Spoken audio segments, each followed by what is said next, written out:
తప్పురా, తప్పైందని చెప్పు దానికి. ఆ అరే మళ్ళా నువ్వు దాని దిక్కే మాట్లాడతావేమే? నేనేమో వేసిందేం తప్పు లేదు. రుబాబ్ మాటలు మాట్లాడుతుంది, మొగనికి మర్రబడి మాట్లాడుతుంది. అట్లా మాట్లాడు అవసరమా? ఇప్పుడు ఇంట్లో మాట్లాడింది, రేపు నలుగురు ఉంటారు, నలుగురు ముంగడ కూడా గదే మాటలు వస్తాయి. ఆ మాటలు బంద్ చేసుకోవాలి. అవ్వగారిల్లు అవ్వగారిల్లు ఊకదే పాట. అయ్యో కొడుకా, అయ్యో నువ్వు నా కడుపులో పుట్టినవు కొడుకు అయితే వెనక సిరి గాని.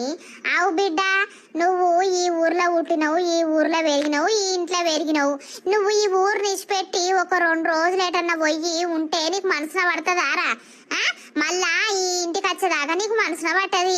అసోంటిది ఒక ఆడది మొగని వేసుకొని తన పుట్టిన ఊరు, ఇల్లు, అవ్వను, అయ్యను అందరిని వదిలిపెట్టుకొని అత్తది. వచ్చినప్పుడు మనమే సర్వం అనుకోని అత్తది. వచ్చినప్పుడు మనం ఆడదాన్ని ఎట్లా చూసుకోవాలి? ఏదో పుట్టిన ఊరి మీద పానం కొట్టుకుంటే పోతానంటే పంపియాలి. ఓ 2 రోజులు ఉండత్తది కానీ మొత్తం అటే ఉంటాదిరా గాడిది కొడుక. ఇగో అమ్మ, నువ్వు చెప్తానా? నేను కరెక్టే మాట్లాడినా, నేనేం కావాలని కొట్టలేదు. నన్ను ఒర్రియ కుర్రి. నువ్వు దానికి తప్పైందని చెప్పు. అవ్వగారింటికి పోతానంటే కొడతావురా బాడుకో. మరి పోయిరా ఓ 2 రోజులు అనత్తలేదా?